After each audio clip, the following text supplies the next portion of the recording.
Bonjour à tous, ravi de vous retrouver dans Smart Job, votre rendez-vous emploi RH. C'est tous les jours du lundi au vendredi. Débat, analyse, expertise et vos rubriques habituelles évidemment. Bien dans son job aujourd'hui, on parle des carrières internes. Il ne faut pas les négliger. C'est un enjeu stratégique et économique.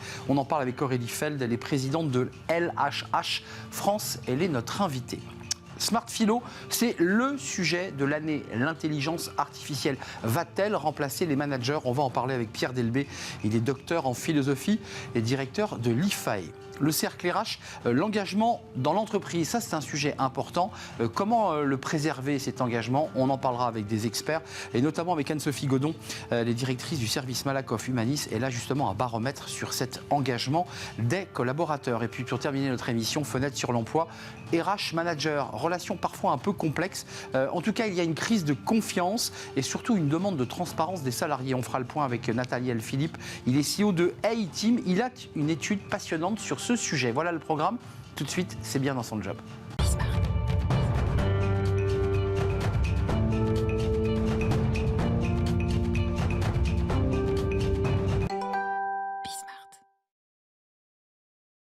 Bien dans son job, on parle beaucoup de recrutement, d'intérim, de chasseurs de tête, de talents, mais si on s'intéressait aussi aux carrières internes et aux talents qui sont dans l'entreprise. On en parle avec vous, Aurélie Feld, ravi de vous accueillir. Vous êtes la présidente de LHH France. Alors LHH France, c'est Altedia. C'est ça. LHH France, c'est Altedia. C'est une entreprise de conseil, d'accompagnement RH. On fait aussi du recrutement, de la formation, de l'assessment, toutes sortes de prestations de conseils autour de la sphère RH. Focus aujourd'hui sur cette importance de valoriser, c'est bien ça l'enjeu, les carrières internes. Pourquoi? Parce qu'auparavant, on allait plutôt chercher à l'extérieur ce que finalement on ne voyait pas devant nous. C'est un petit peu l'image. Effectivement, avant, il y avait pléthore de compétences sur le marché. Et donc, c'était parfois plus simple d'aller chercher des gens qui étaient prêts maintenant, plutôt que de se dire qu'on les avait peut-être en interne à condition de les accompagner un peu. Mais le marché a changé. Et aujourd'hui, si c'est très important pour les entreprises de bien s'occuper de leurs salariés, c'est bien parce qu'il y a d'abord des pénuries de compétences. Et ces pénuries de compétences, elles font que, concrètement, la seule solution pour avoir la bonne compétence au bon endroit au bon moment, c'est de la construire soi-même. Mais vous, cabinet de conseil, quand vous rencontrez des clients qui vous disent tous, on galère, on ne recrute pas, on n'y arrive pas, comment on met en place, d'un point de vue très concret, une forme d'ingénierie pour aller sourcer les talents en interne? C'est pas si simple? C'est pas si compliqué non plus. En fait, d'abord, ça mobilise l'ensemble des acteurs de l'entreprise. Ça mobilise évidemment les RH, ça mobilise les managers, ça mobilise aussi les salariés eux-mêmes qui doivent entrer dans cette démarche de manière un peu volontaire. Ça peut prendre appui sur les entretiens annuels. Il n'y a pas besoin non plus d'inventer une usine à gaz. Ça peut être finalement relativement simple, relativement souple. Il s'agit de rendre visibles les besoins de compétences de l'entreprise et d'aider les salariés à savoir vers où s'orienter en fonction de ce qu'ils ont déjà dans leur valise au départ. Donc effectivement, ça passe évidemment par le filtre des RH, de l'entretien annuel, et ensuite il y a quand même un travail de reventilation d'un collaborateur qui vous dit moi j'étais plutôt en expertise comptable, mais je vois que la tech dans l'entreprise ça bouge et on embauche, ça m'intéresse. Comment on fait là pour le faire passer de la compta au service data? Vous avez parlé de l'essentiel. L'essentiel, c'est d'abord l'envie du collaborateur. S'il n'a pas envie, on n'y arrivera jamais. En revanche, s'il a envie, s'il a aussi un certain nombre d'embryons de compétences ou d'adjacences de compétences, et si on l'accompagne correctement, effectivement, on peut transformer probablement un contrôleur de gestion en data scientist.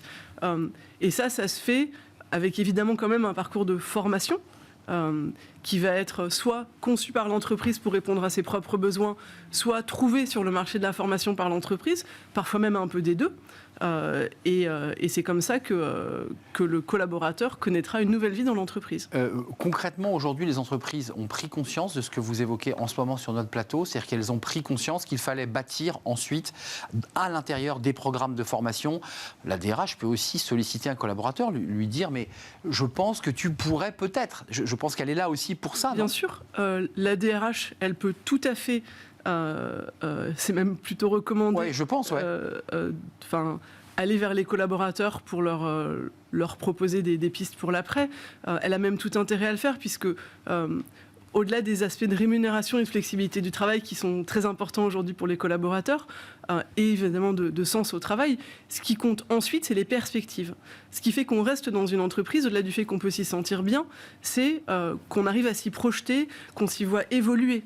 Et plus l'entreprise a conçu, mis en place des démarches de mobilité interne, plus finalement elle répond à cette aspiration-là du salarié. Vous dites que c'est un enjeu stratégique et économique, ça veut dire que c'est la capacité de retenir ses collaborateurs et de les faire grandir, ça veut dire que c'est bon pour l'entreprise, cette stratégie-là. Alors, c'est essentiel pour l'entreprise, pour au moins 2 raisons. La première, c'est qu'aujourd'hui, finalement, la seule certitude, c'est l'incertitude.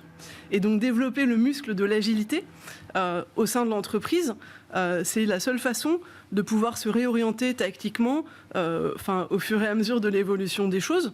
Et la mobilité, ça participe de cette agilité. Donc, si une entreprise veut être agile, elle doit encourager ses salariés au mouvement interne. Et par ailleurs, je vous le disais en début de cet échange, l'entreprise, elle ne trouvera pas les compétences dont elle a besoin sur le marché. D'abord parce qu'elles ne sont pas disponibles, et ensuite parce que l'éducation nationale, que ce soit l'enseignement secondaire pro ou l'enseignement supérieur, ne sait pas construire les parcours de formation adaptés. C'est même pas adapté, c'est aussi vite que les transformations arrivent.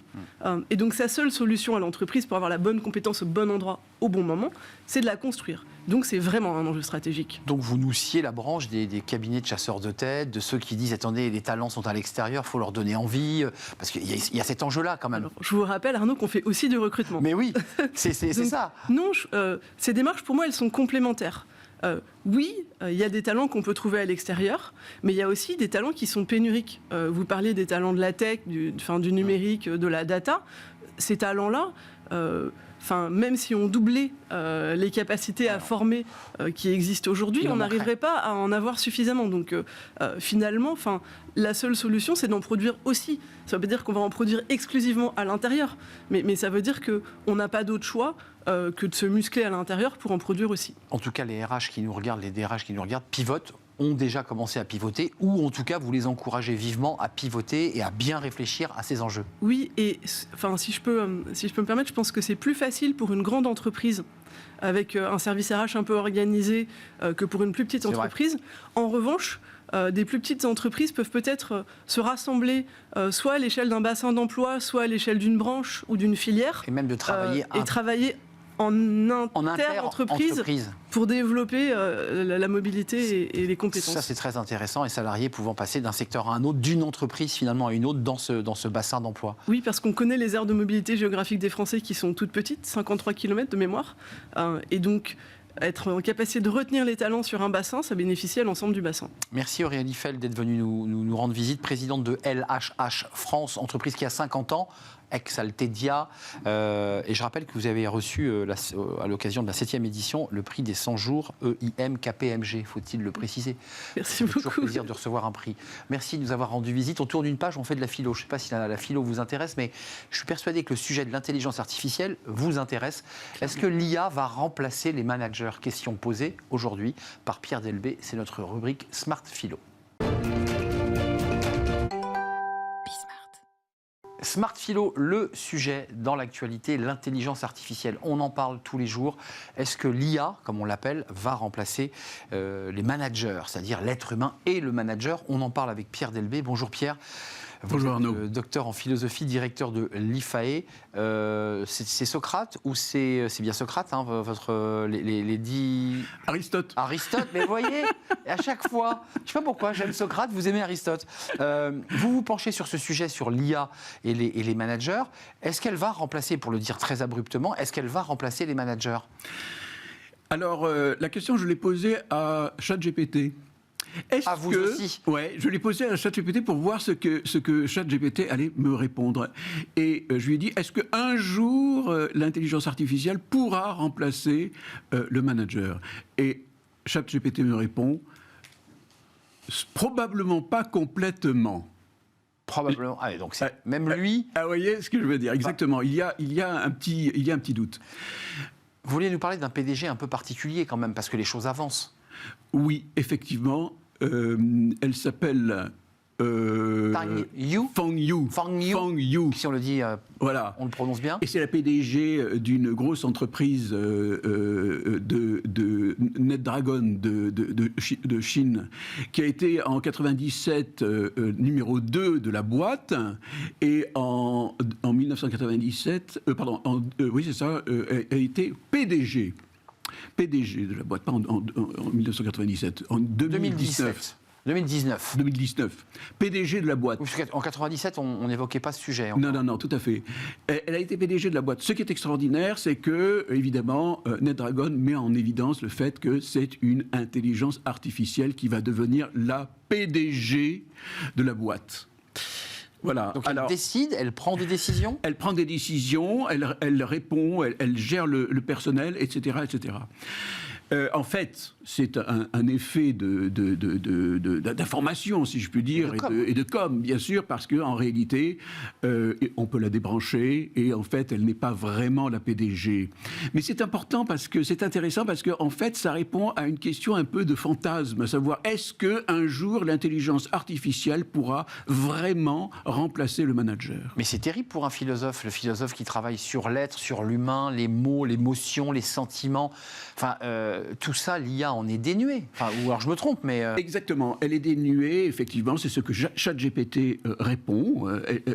Honnêtement répond honnêtement, je ne sais pas, mais en tout cas, il répond en disant, effectivement, en termes d'émotion, il n'y aura jamais une émotion chez ChatGPT, il n'y aura jamais une connaissance de la singularité des situations, parce que nous sommes dans l'intelligence artificielle faible, narrow, comme disent les Anglais. C'est-à-dire que le périmètre sur lequel l'intelligence artificielle fonctionne, par exemple Deep Blue, vous voyez, Deep Blue, c'est l'ordinateur qui a gagné contre Kasparov en 1997. Et il a fait une colère d'ailleurs. Oui, il a fait une grosse colère, effectivement. Mais il a gagné. En d'autres termes, quand le périmètre est bien défini, avec des données bien définies, à ce moment-là, l'intelligence artificielle faible est effectivement capable d'avoir d'excellents résultats et meilleure que l'être humain. Voilà. Donc pour résumer, vous nous dites quand même qu'elle ne pourra pas remplacer le manager, mais quels sont les autres arguments qui peuvent justifier le fait qu'elle ne puisse pas le remplacer? C'est quoi? C'est que le manager, en fait, il a une agilité et une multiplicité de tâches et d'actions à mener? Oui, exactement. C'est-à-dire que, vous savez, je dirais que le manager, c'est pas simplement une prise de décision sur laquelle, sur un certain nombre de choses, de données, de marchés, etc., etc. Le manager a affaire à un certain nombre de données aléatoires. C'est le cas par cas, c'est le quotidien, c'est la situation singulière qui fait que la relation personnelle que développe un manager avec son équipe, eh bien, il doit tenir compte de tout ce qu'il sent en temps réel. Il y a un suivi. Voyez. En d'autres termes, l'intelligence artificielle peut prendre des décisions, ou en tout cas peut aider à prendre des décisions. Elle ne peut pas accompagner. Cet accompagnement, ça suppose effectivement la notion fondamentale du management. C'est pas simplement prendre des décisions, c'est accompagner pour la mise en œuvre des décisions. Donc on est quoi? On se fait peur? On joue à se faire peur avec l'IA, ou est-ce qu'il y a une réelle menace? Eh bien, c'est-à-dire qu'en réalité, je crois qu'effectivement la question qu'on pose, c'est souvent en termes de menace. Mais vous savez, je vais vous dire une chose. Je crois qu'on peut très bien imaginer, n'est-ce pas, qu'il y a des managers qui sont odieux, n'est-ce pas, et qu'il y a des salariés qui disent, moi, entre un manager odieux et une intelligence artificielle correcte, qu'est-ce que je préfère? Vous voyez ce que je veux dire? Voilà. Et donc, il préférera la machine froide à un manager pervers, odieux. Exactement. En d'autres termes, la question de l'intelligence artificielle, si elle peut remplacer le management, pose la question de savoir, mais finalement, c'est quoi le management et c'est quoi un bon manager? Voilà. Et moi, je pense, si vous voulez, qu'il faut poser la question comme ça, parce que on peut très très bien imaginer que des gens préfèrent une intelligence artificielle correcte qu'un manager odieux. On n'a plus beaucoup de temps, mais le philosophe que vous êtes, est-ce que les textes anciens explorent, non pas l'intelligence artificielle évidemment, mais l'enjeu de la technologie, de la menace de la technologie, l'homme face au progrès finalement? Oui. Alors, si vous voulez, dans mon livre, je parle de la prudence aristotélicienne, si je peux me permettre de parler. Parce que qu'est-ce que c'est que la prudence chez Aristote? Aristote parle de la prudence comme l'intelligence d'une situation singulière. Donc on est dedans là. On est complètement dedans, parce que ça suppose, comme disent les informaticiens, une intelligence artificielle forte, globale, qui est capable de jouer sur tous les registres en même temps. Donc Aristote nous dit quand même, à l'époque, prudence. La prudence, n'est-ce pas, c'est justement lorsque les principes et l'analyse de données est insuffisante pour trouver la bonne décision et la bonne attitude à avoir dans une situation donnée. Donc, et ça, pour l'instant, aucune intelligence artificielle ne peut y conduire. Et ce qui provoque ce sentiment de menace et de peur, puisqu'on n'a pas assez de données, l'être humain n'en a pas assez pour comprendre s'il est face à un danger ou face à un ami. Oui. Et donc la question sera, effectivement, dans l'avenir, de savoir si l'intelligence artificielle forte, c'est-à-dire est-elle capable de jouer sur tous les registres. Là-dessus, les experts ne sont pas d'accord. Et je suis effectivement de ceux qui pensent que l'intelligence humaine ne pourra pas être dépassée sur tous les registres en même temps. Donc ça, c'est un vrai sujet. Donc faisons de ce chat GPT ou cette IA un ami et peut-être pas un ennemi. C'est peut-être ça la question. Oui, tout à fait. Je pense que ça peut être une bonne aide. Elle ne pourra jamais remplacer. Merci Pierre Delbé d'être venu sur notre plateau. Docteur en philosophie, directeur de l'IFAE. On se retrouve évidemment très prochainement pour une nouvelle rubrique Smart Philo. C'est le grand entretien tout de suite. Et on s'intéresse à un sujet. Alors on est un petit peu loin encore que de l'intelligence artificielle. On s'intéresse à l'engagement, au désengagement des collaborateurs. Comment faire ? Quelles sont les solutions ? C'est vrai que des études montrent aujourd'hui des salariés désengagés. On en parle, c'est le thème de notre débat, c'est le cercle RH, juste après la pause.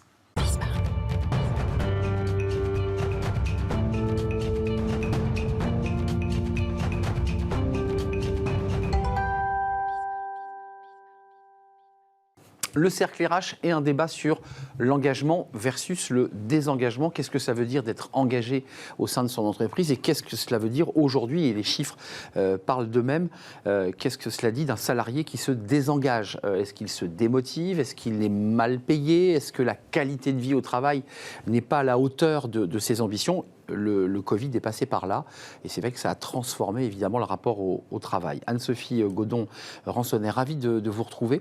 Vous êtes directrice des services de Malakoff Humanis avec un document très récent, avec une étude assez récente sur l'engagement des collaborateurs. Désengagement, mais aussi, on en parlera parce que le verre n'est pas totalement vide, mais aussi l'engagement des collaborateurs. On écoutera les outils que vous mettez en place justement pour maintenir cet engagement.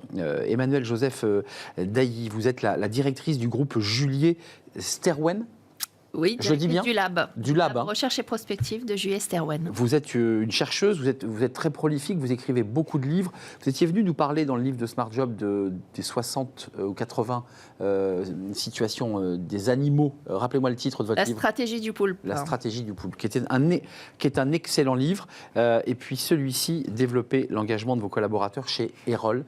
On découvre la couverture, on est au cœur du sujet. Et puis Nathalie Gourdin, ravie de vous retrouver. Vous êtes venue il n'y a pas très longtemps nous parler des math skills, parce que vous avez un parcours évidemment assez incroyable. Vous êtes aujourd'hui conseillère en communication de crise, mais vous êtes une ancienne militaire.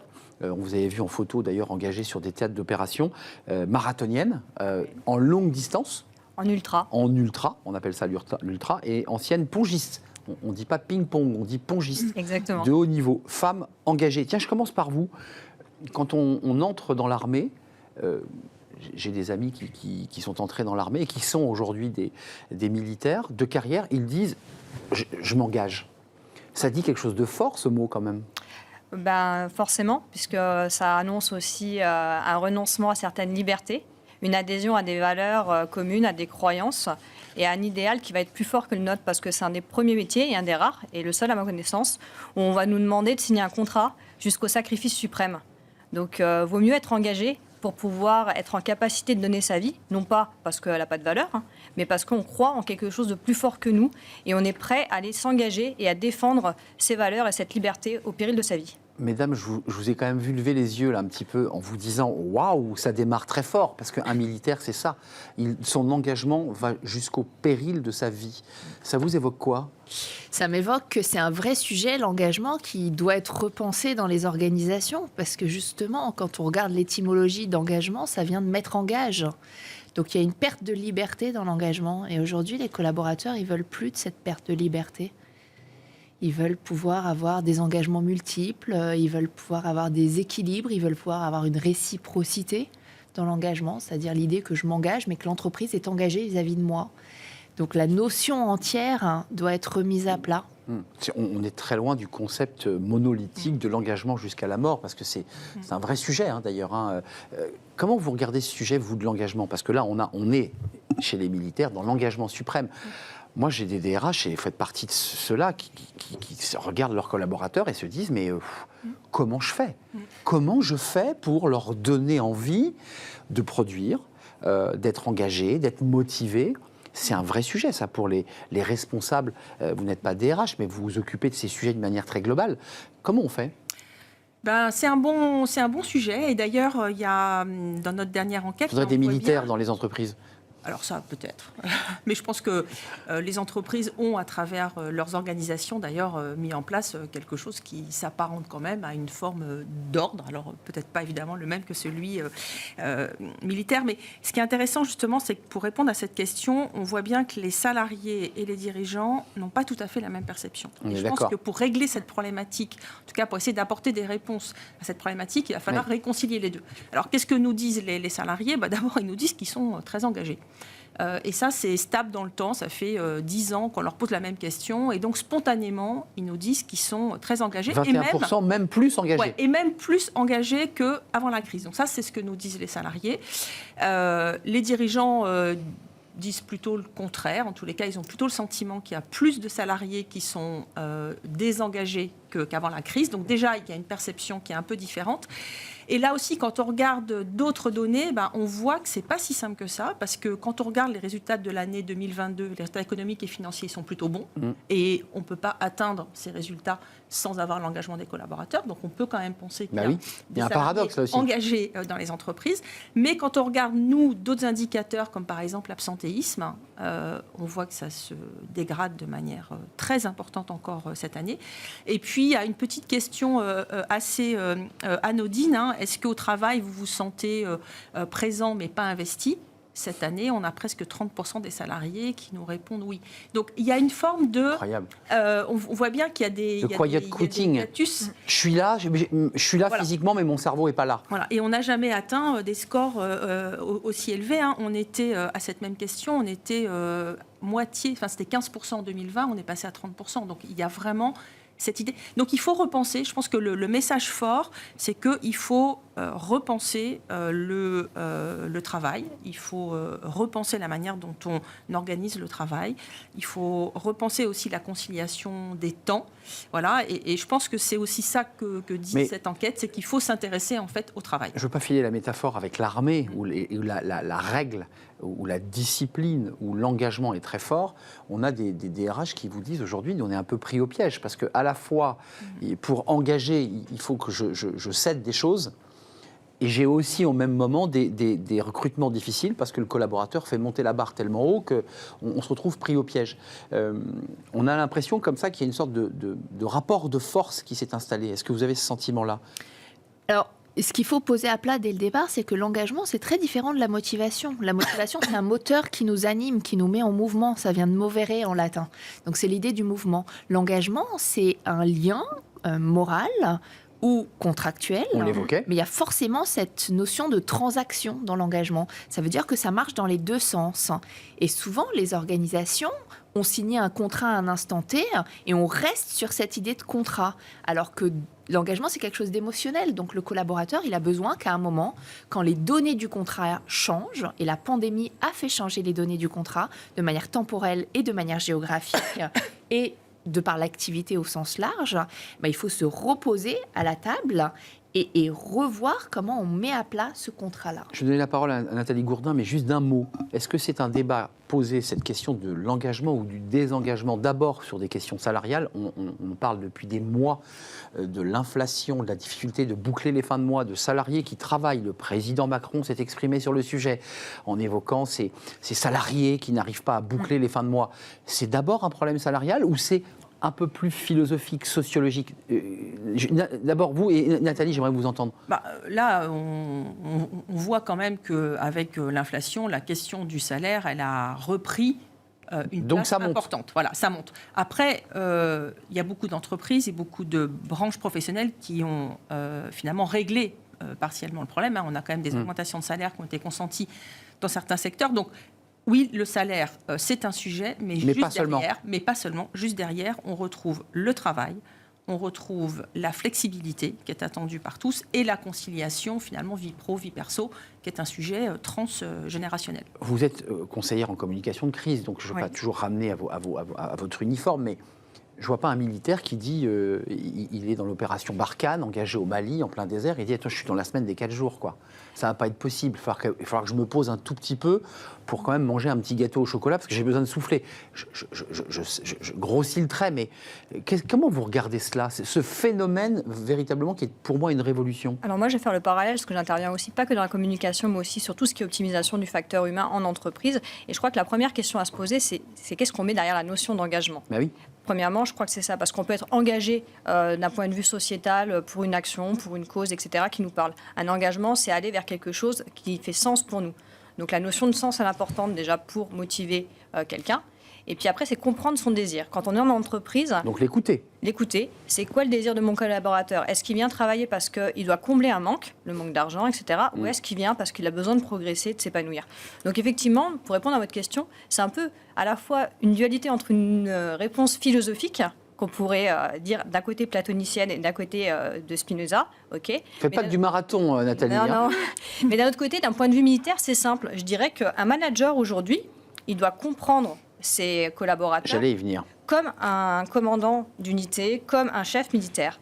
Et d'accepter, en fait, la responsabilité qu'on va porter en tant que dirigeant, cadre, peu importe le niveau, ou chef militaire. Au plus près de ces hommes. Au plus près de ces hommes. Mais oui. Et d'accepter aussi, nous, oui. de porter, en fait, les problèmes. C'est-à-dire que nous, on est là pour l'acceptation. Notre engagement, c'est d'accepter les problèmes, d'accepter d'écouter, d'accepter de les résoudre et de prendre ça. Et finalement, quand on accepte tout ça, qu'on essaie de mettre en œuvre un petit peu la compréhension des motivations, des leviers de la motivation, des croyances, qu'est-ce qui anime, qu'est-ce qui fait vibrer, et pas avoir des fausses valeurs.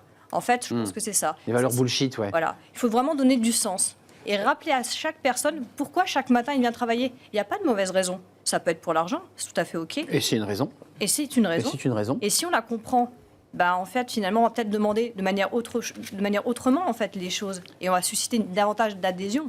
Juste un mot sur les managers. Vous ouvrez le débat sur les managers.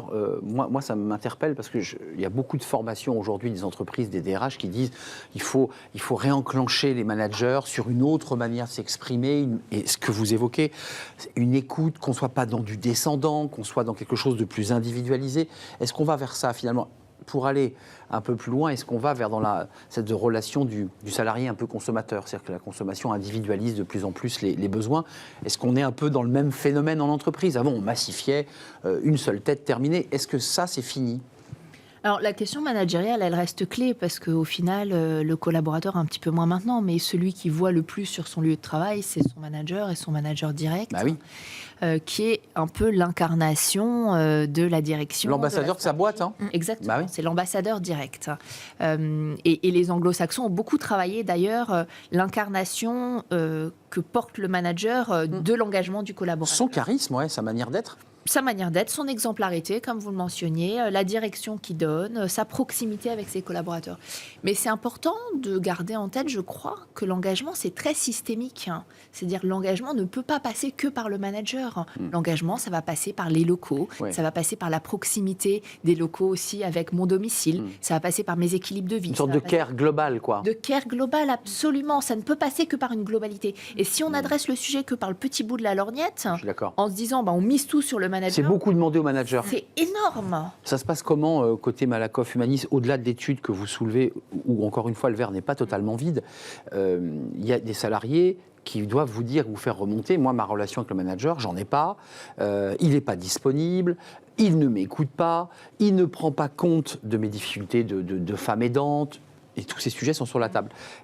Comment on l'adresse ce sujet? Comment on le traite?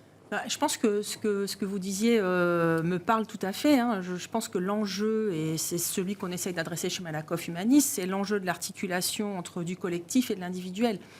Du collectif parce que la plupart des sujets quand même qui créent de l'engagement sont des objets de dialogue social. Et le dialogue social, c'est important. Et ça, le fameux dialogue social. Ça crée finalement, en tout cas, on doit réunir les conditions d'un échange fécond. Vous nous emmenez sur la semaine des 4 jours, là, gentiment, ou pas? Non, pas du tout. Non, je sais pas, parce que le dialogue social, c'est Laurent Berger dit dans son dernier livre, moi je pense que la semaine des 4 jours, c'est un enjeu majeur, justement pour engager les collaborateurs. On va d'ailleurs probablement sur ce sujet lancer une expérimentation, parce que c'est bien aussi d'essayer. Je pense que de temps en temps, en tous les cas, définir les conditions d'un pilote, d'une expérimentation, c'est toujours bien. Donc, on a d'un côté un cadre collectif qui est absolument nécessaire, et là, je vous rejoins, et qui résulte quand même beaucoup donc, du dialogue social. Et puis de l'autre, il y a des aspirations, il y a des enjeux individuels qu'on essaye d'adresser aussi. Et d'ailleurs, c'est une des attentes fortes des salariés pour finalement obtenir leur engagement, c'est qu'on puisse les impliquer mieux. Il y a une attente très forte à la fois de personnalisation, mais aussi d'implication très forte. Il y a un effet miroir. Voilà, il y a un effet... On l'entend dans la société aujourd'hui, parce que les politiques aujourd'hui ne savent pas trop comment réengager les citoyens. Les citoyens disent on voudrait plus participer. Voilà. Ça ressemble beaucoup à ça quand Exactement. même. Il y a un effet miroir quand même dans le phénomène-là. Je pense qu'en fait, c'est un peu antinomique. Les gens sont dans l'attente de quelque chose, mais en fait, n'ont pas la volonté de passage à l'action. Donc je crois que c'est ça le vrai sujet, c'est-à-dire qu'il faudrait peut-être attendre moins, vouloir plus, puisque c'est la volonté qui va déclencher l'action, sinon c'est que des belles promesses. Si on attend en fait. Voilà, on attend. J'attends tout d'une entreprise, j'attends tout de l'État. Ça rappelle en fait la boîte de Pandore. Hein. Qu'est-ce qui reste? L'espérance. Et quand on attend trop, on a de l'espoir, certes, mais on passe pas à l'action. Et c'est ça qui tue, parce que finalement, ça n'engendre que des désillusions. Je vais attendre tout de mon manager, je vais attendre tout de mon entreprise, mais au final, je ne serai jamais passé à l'action, même sur quelque chose. J'aime pas quelque chose, mais si je ne fais pas quelque chose pour le changer, si je ne fais pas un passage à l'action, il ne se passera rien. Donc moi, j'aurais envie de dire aux gens, aux entreprises, c'est OK, faisons des négociations sur ce qui est possible de travailler ensemble, soyons dans la bonne intelligence, mais c'est du donnant-donnant. Juste, il y a un mot que je n'ai pas relevé, mais que vous soulevez, parce que dans cette étude qui est assez riche, les 26% de chefs d'entreprise qui ont l'impression que leurs salariés sont désengagés, on l'a vu. 41% des 18-24 ans ont démissionné durant les 2 dernières années en France. Je voulais quand même soulever ce chiffre de votre étude. Je me tournais pour terminer l'émission sur cette fameuse nouvelle génération dite Z, et vous l'avez un peu ouvert. Multi-activité, relations au contrat très distendues. On va vers quoi? Je ne pense pas qu'on aille vers la fin du travail, mais c'est plus le travail qu'ont fait nos parents et nos grands-parents. C'est plus celui-là, d'évidence.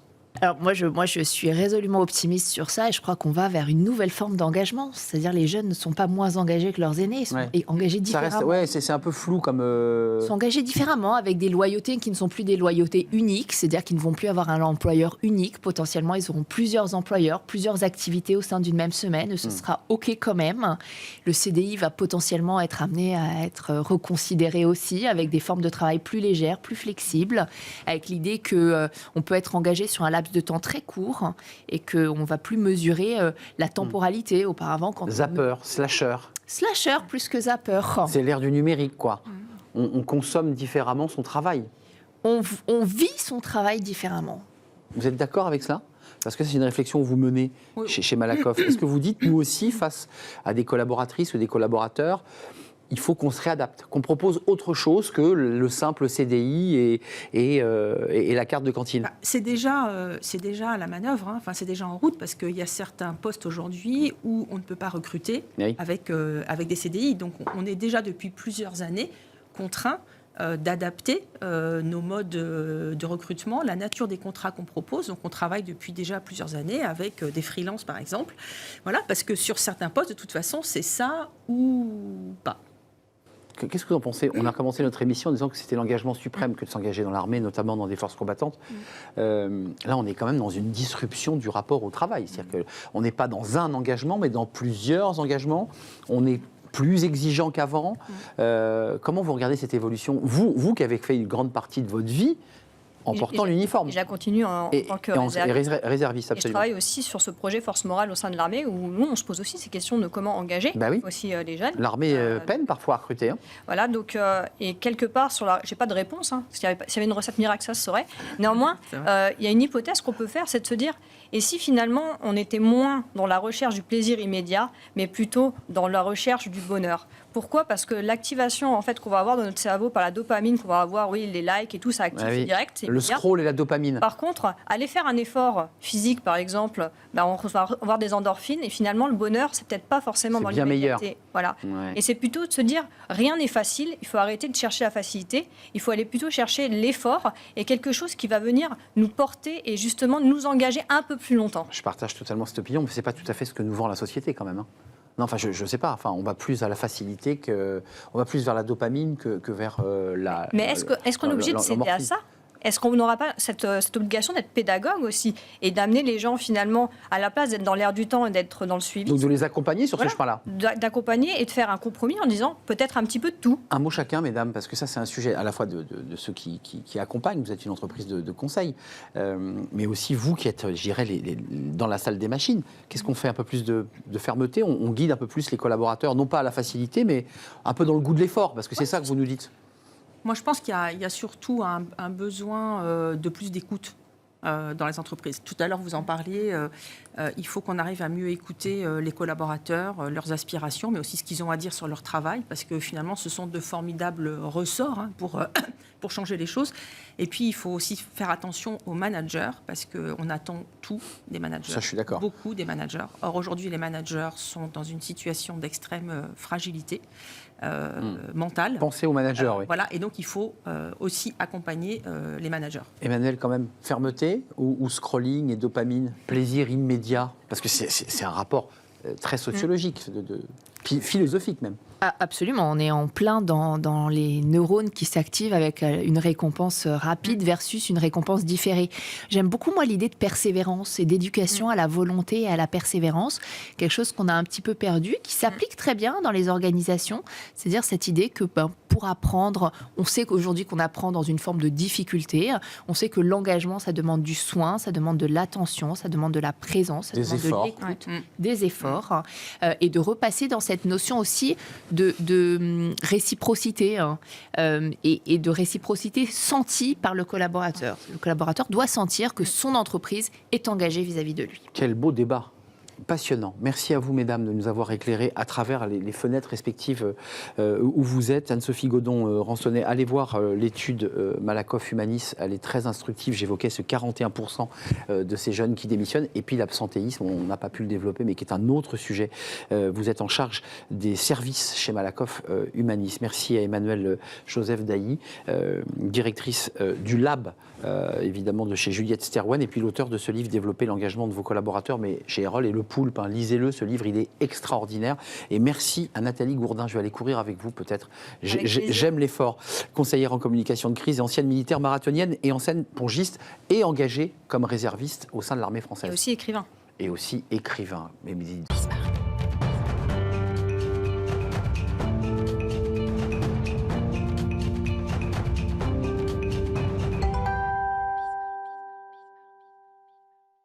fenêtre sur l'emploi, les DRH, les managers et les collaborateurs, comment ressentent-ils cette relation avec leur manager et avec leur DRH ? Et on en parle avec Nathaniel Philippe. Bonjour Nathaniel.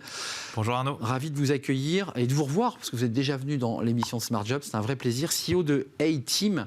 Un petit mot sur A-Team avant de parler de votre étude qui est passionnante. Bien sûr, A-Team, c'est une solution spécialisée sur les parcours collaborateurs à grande échelle et notamment les parcours d'onboarding et d'offboarding.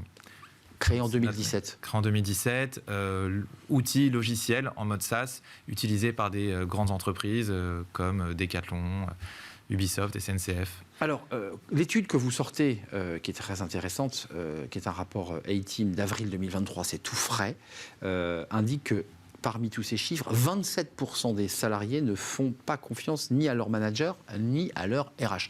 Plus d'un quart des collaborateurs. Qu'est-ce que vous en tirez de ce chiffre ? Qu'est-ce que ça raconte ? Alors, pourquoi est-ce qu'on a publié cette étude ? On a vu énormément d'études, de sondages sur le burn-out des managers ou le moral des RH en berne. Et donc on s'est dit, pourquoi Post-Covid, ouais. Post-Covid. Pourquoi pas interroger plutôt les salariés pour comprendre leur malaise. Et en fait, on voit qu'il y a une crise de confiance au niveau de l'entreprise. Vous avez cité ce chiffre. pour près d'un tiers d'entre eux, ils ne font pas confiance à leur manager ou à leur RH, et seulement 10%, et c'est là où le bas blesse, font confiance à leur RH. Alors, il y a 38 des salariés, 38% qui font confiance à leur manager, mais seulement 10%. Juste sans heurter les DRH qui nous regardent et qui aiment notre émission. Ouais. Qu'est-ce qui se passe? La porte est trop souvent fermée, on n'est pas dans un lieu de convivialité, mais un lieu finalement un peu glacial. C'est ça le problème? Alors, il y a beaucoup de sujets autour de la fonction RH. On a notamment un monde post-Covid où les RH ont pris de nouvelles missions, de nouvelles prérogatives.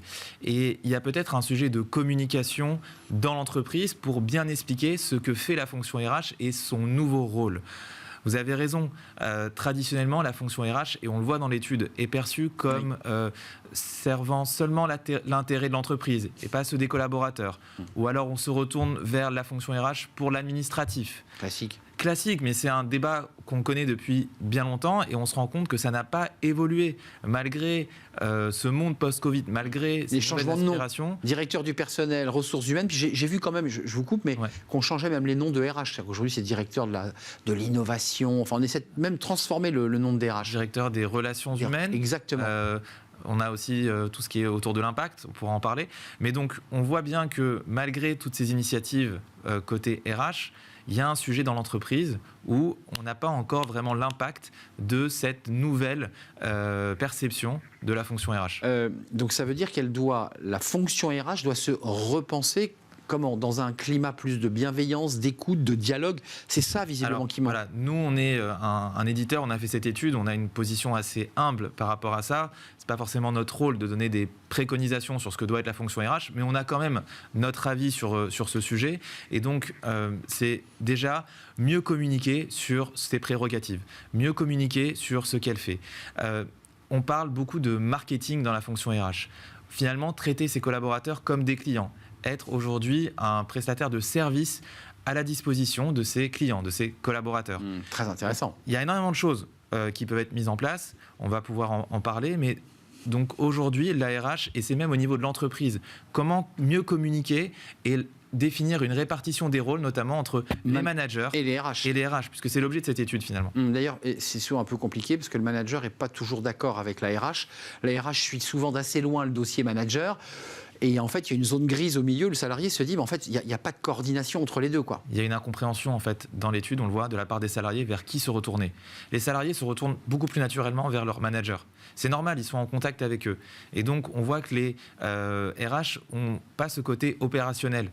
C'est aussi un des enjeux, je pense, à mettre en place côté RH, c'est comment s'intégrer plus dans le terrain, être mieux perçu par les équipes pour pouvoir se retourner vers eux. Étude A-Team à découvrir sur votre site, qui est une étude passionnante et qui éclaire évidemment et qui va éclairer la lanterne des DRH sur la manière dont ils doivent peut-être repenser leur métier. Merci Nathaniel. Philippe, vous reviendrez sur notre plateau, j'en suis sûr, CEO de A-Team, qui est une plateforme SaaS créée en 2017 sur le parcours collaborateur. Merci à vous, l'émission est terminée, on se retrouve demain évidemment. Merci à toute l'équipe, merci à Raphaël qui était aujourd'hui aux manettes à la réalisation, Alexis au son, et merci à l'équipe de programmation, bien entendu Nicolas Juchat et Alexis. Je vous dis à demain. D'ici là, portez-vous bien. Bye bye.